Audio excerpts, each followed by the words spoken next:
Chết 10 giờ 10 Chết rồi. 10 giờ 10 sáng ở đây mà. Tối qua ấy. hồi sáng này. Sáng này gần trưa mấy ấy mà. Ôi giời ơi sợ thế. Nó đánh gì nó đánh khiếp vậy. Phải 10 gần 11 giờ tắm sát. Rồi chưa được chị chạy về đây. Chạy câu dân 6 à?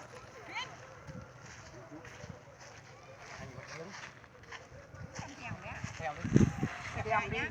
Lại còn thèm nữa chứ. Thèm đôi khi cũng có lời.